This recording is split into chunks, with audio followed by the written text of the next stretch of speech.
नमस्कार साथियों, आप सभी का मेरे YouTube चैनल में फिर से स्वागत है। तो आज की क्लास में हम डिस्कस करेंगे छत्तीसगढ़ ग्रामीण स्वास्थ्य संयोजक भर्ती परीक्षा 2025 से संबंधित परीक्षा में आने वाले संभावित प्रश्न, जो कि आपके आने वाले 9 नवंबर के एग्ज़ाम के लिए काफ़ी महत्वपूर्ण रहेंगे। अगर आपको मेरा वीडियो अच्छा लगे तो लाइक कर दीजिएगा और चैनल में नए हैं तो चैनल को सब्सक्राइब करके वीडियो के लास्ट तक बने रहिएगा। चलिए देखते हैं आज का पहला क्वेश्चन। आज का पहला क्वेश्चन है, हेपेटाइटिस बी का संक्रमण होता है। क्या होता है भाई? छींकने से, मादा एनाफिलिस से, खांसने से या रक्त चढ़ने से। हेपेटाइटिस बी का संक्रमण होता है, किससे होता है भाई? रक्त चढ़ने से होता है। तो आपका करेक्ट आंसर क्या हो जाएगा? ऑप्शन नंबर 4 हो जाएगा। ठीक है, सभी प्रश्न एकदम इम्पोर्टेंट हैं। चलिए नेक्स्ट क्वेश्चन, निम्नलिखित कथनों पर विचार कीजिए। ठीक है, ऑप्शन आपके सामने दिया गया है। हेपेटाइटिस बी HIV एड्स से कई गुना अधिक संक्रामक है। ठीक है, हेपेटाइटिस बी यकृत कैंसर का कारण बन सकता है। तो बताइए कौन सा कथन सही है भाई? क्या हो जाएगा? केवल एक, केवल दो, एक और दो दोनों, ना तो एक और ना ही दो। क्या हो जाएगा इसका करेक्ट आंसर? क्या हो जाएगा जी? एक और दो दोनों ही सही है। ठीक है, आपका करेक्ट आंसर हो जाएगा ऑप्शन नंबर 3। चलिए नेक्स्ट क्वेश्चन। नेक्स्ट क्वेश्चन है, एक कार्यक्रम जिसने मातृ मृत्यु दर को कम करने के लिए विशिष्ट आपातकालीन स्थितियों के किस्सों में ANM द्वारा औषधियों का उपयोग करने की अनुमति दी है, वहाँ खाली स्थान है। जननी सुरक्षा योजना, जननी शिशु सुरक्षा कार्यक्रम, RCH चरण 1 या RCH चरण 2। बताइए क्या हो जाएगा इसका करेक्ट आंसर? एक कार्यक्रम जिसने मातृ मृत्यु दर को क्या करने के लिए? कम करने के लिए विशिष्ट आपातकालीन स्थितियों के किस्सों में NM द्वारा औषधियों का उपयोग करने की अनुमति दी है, वह क्या है जी? क्या है वह? RCH चरण 2। तो आपका करेक्ट आंसर क्या हो जाएगा? Option number 4। ठीक है, सभी प्रश्न एकदम इम्पोर्टेंट है भाई, देख लो। RC चरण 2 का अर्थ प्रजनन और बाल्य स्वास्थ्य है। RCH को पहली बार भारत में अप्रैल 2005 में शुरू किया गया था। ठीक है, नोट कर लीजिएगा। चलिए नेक्स्ट क्वेश्चन देखते हैं। असुरक्षित जल से फैलने वाली बीमारियां निम्नलिखित में सभी हैं सिवाय कि हैजा, पेंचिस, टाइफाइड या स्मॉल पॉक्स।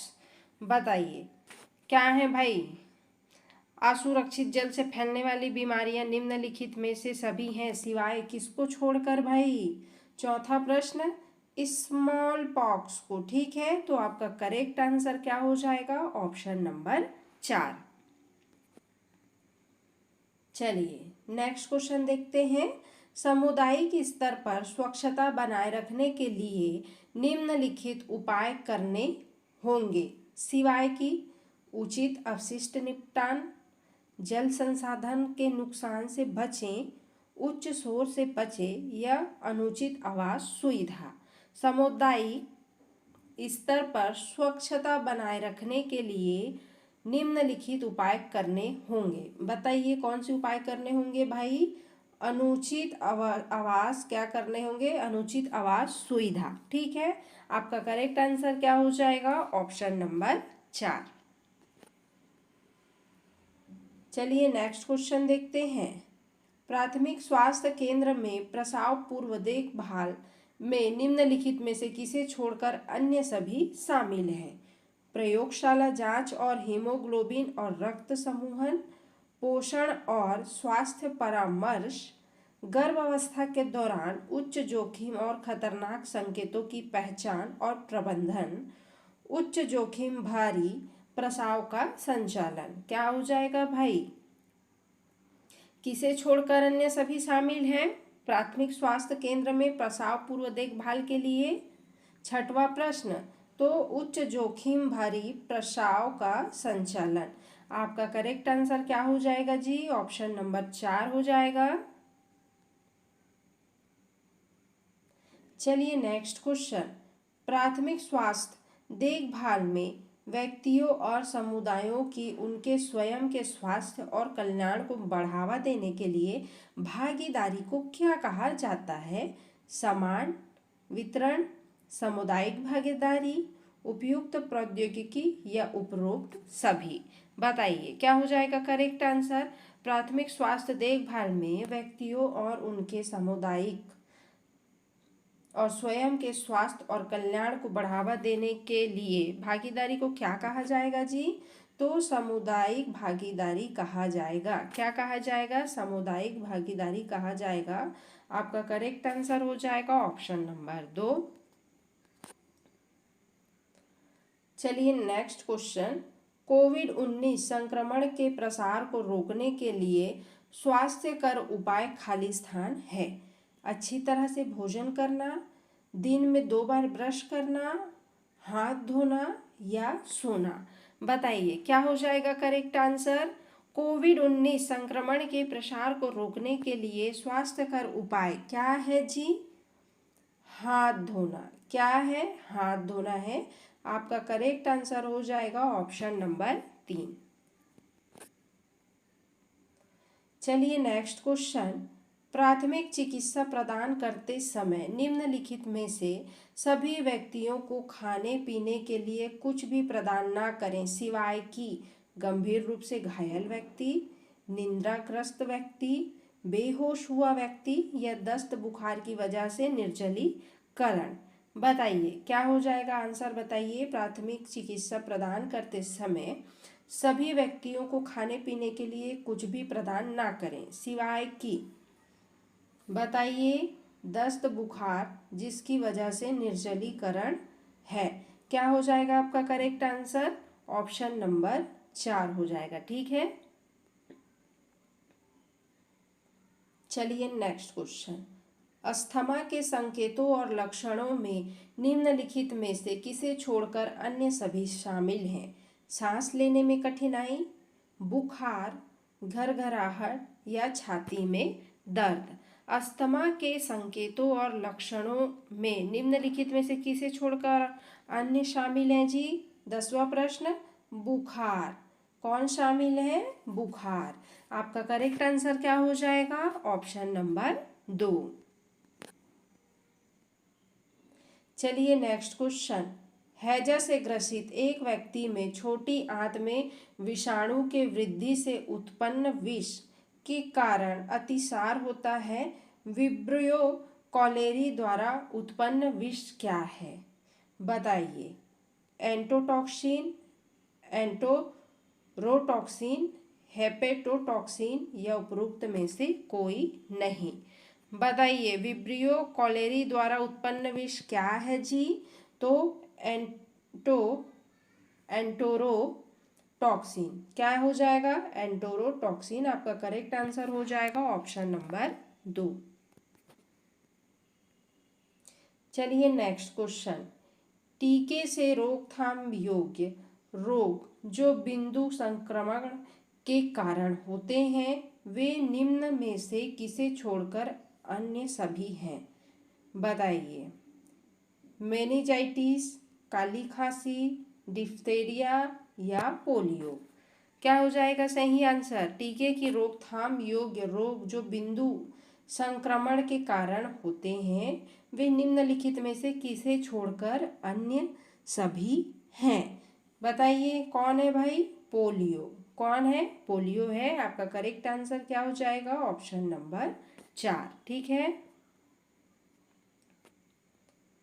चलिए नेक्स्ट क्वेश्चन, खसरे के टीके का एडमिनिस्ट्रेशन मार्ग खाली स्थान है।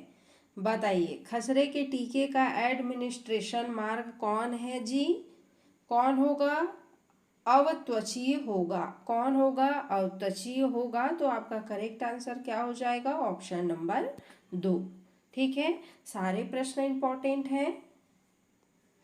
जीवित जीवाणुओं द्वारा दूषित खाद्य पदार्थ के अंतर्ग्रहण के कारण होने वाली विषाक्तता निम्न में से किसे छोड़कर अन्य सभी हैं? बताइए। साल्मोनेला विषाक्तता, स्टेफिलोकोकल विषाक्तता, बटुलिनम रोग या रासायनिक विषाक्तता। क्या हो जाएगा इसका करेक्ट आंसर?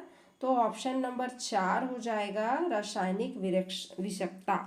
क्या हो जाएगा करेक्ट आंसर? ऑप्शन नंबर 4 हो जाएगा, रासायनिक विषाक्तता। ठीक है, चलिए नेक्स्ट क्वेश्चन।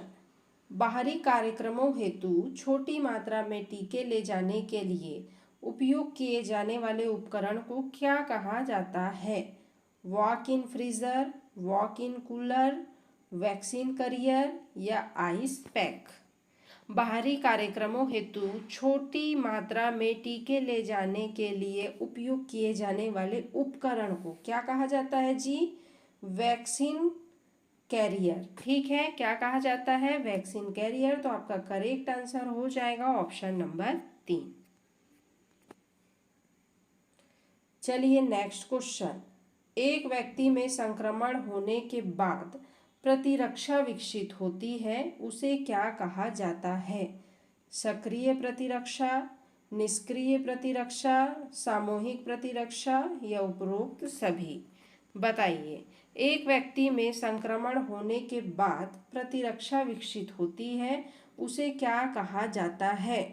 क्या कहा जाता है? सक्रिय प्रतिरक्षा कहा जाता है। क्या कहा जाता है? सक्रिय प्रतिरक्षा। आपका करेक्ट आंसर क्या हो जाएगा? ऑप्शन नंबर 1 हो जाएगा। चलिए नेक्स्ट देख लेते हैं। डेंगू बुखार से संक्रमित लोगों में देखा जाने वाला अन्य समान लक्षण है। आरसीबी की संख्या में महत्वपूर्ण कमी, डब्ल्यूबीसी की संख्या में महत्वपूर्ण कमी, प्लेटलेट्स की संख्या में महत्वपूर्ण कमी या उपयुक्त में से एक से अधिक। बताइए क्या हो जाएगा करेक्ट आंसर? डेंगू बुखार से संक्रमित लोगों में देखा जाने वाला एक सामान्य लक्षण कौन सा हो जाएगा जी? प्लेटलेट्स की संख्या में महत्वपूर्ण कमी। ठीक है, आपका करेक्ट आंसर क्या हो जाएगा? ऑप्शन नंबर 3 हो जाएगा। चलिए नेक्स्ट क्वेश्चन देख लेते हैं। मियादी बुखार की पुष्टि किस टेस्ट के दौरान होती है? बताइए। कुंभ टेस्ट, विडॉल टेस्ट, मंटुक टेस्ट या उपरोक्त में से एक से अधिक। मियादी बुखार की पुष्टि किस टेस्ट के द्वारा होती है? विडॉल टेस्ट के द्वारा। आपका करेक्ट आंसर क्या हो जाएगा जी? ऑप्शन नंबर 2 हो जाएगा। चलिए नेक्स्ट क्वेश्चन देख लेते हैं।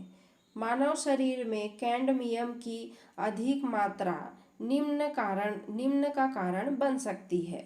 मिनीमाता, रक्तकल्पा, अल्जाइम या इटाई। बताइए। मानव शरीर में कैडमियम की अधिक मात्रा निम्न का कारण बन सकती है। किसका कारण जी? इटाई रोग का कारण बन सकती है। तो आपका सही आंसर हो जाएगा ऑप्शन नंबर 4। चलिए नेक्स्ट क्वेश्चन। विटामिन B3 की कमी के कारण होने वाला पोषण संबंधी विकार कौन सा है जो त्वचा, जठरत, पंत और तंत्रिका तंत्र से नैदानिक अभिव्यक्तियां उत्पन्न करता है? एनीमिया, पेलाग्र, बेरीबेरी या स्कर्वी। क्या हो जाएगा करेक्ट आंसर आपका? 20वां प्रश्न का क्या हो जाएगा? पेलाग्र हो जाएगा। Correct answer option number 2। ठीक है, देखिए। पेलाग्र एक पोषण संबंधी विकार है जो विटामिन बी नियासिन की कमी के कारण होता है। ठीक है, पेलाग्र किसके कारण? विटामिन B3 नियासिन की कमी के कारण। याद रहेगा। चलिए नेक्स्ट देख लेते हैं। निम्नलिखित में से कौन सा डेंगू वायरस एक वाहक है? मादा एनोफिलीज मच्छर, मादा एंडीज मच्छर, मक्खी या कृंतक। कौन सा डेंगू वायरस वाहक है? कौन है जी डेंगू वायरस वाहक? तो मादा एंडीज मच्छर है। मादा एनाफिलीज मत करके आ जाइएगा जी। सही आंसर हो जाएगा ऑप्शन नंबर आपका 2। चलिए नेक्स्ट क्वेश्चन। निम्नलिखित में से कौन सी बीमारी विश्वव्यापी उन्मूलन का संभावित दावेदार है? पोलियो, क्षय रोग, शीतल रोग या मलेरिया? कौन सी बीमारी है जो विश्वव्यापी उन्मूलन का संभावित दावेदार है? कौन है भाई? पोलियो। कौन है जी? पोलियो है। आपका करेक्ट आंसर हो जाएगा ऑप्शन नंबर 1। Next question. वयस्कों में किस बीमारी का अर्थ है कोमल हड्डियां जो आमतौर पर विटामिन डी की कमी, अक्सर पर्याप्त धूप नहीं मिलने से पाचन या वृक्क की बीमारी के कारण विकसित होती है? बताइए। अक्सर धूप पर्याप्त मात्रा में नहीं मिलने से पाचन या वृक्क की बीमारी के कारण विकसित होती है। कौन होती है भाई? जल्दी बताइए। कौन होती है? Osteo Malaysia. क्या हो जाएगा? Osteo Malaysia. आपका करेक्ट आंसर हो जाएगा ऑप्शन नंबर 3। ठीक है, अब देख लेते हैं डिटेल्स। ऑस्ट्रियो मलेशिया हड्डियों का कोमल होना है। यह अक्सर विटामिन डी की कमी के कारण होता है। ठीक है, जो आपके शरीर को कैल्शियम हड्डियों को मजबूती बनाए रखने के लिए होता है। ठीक,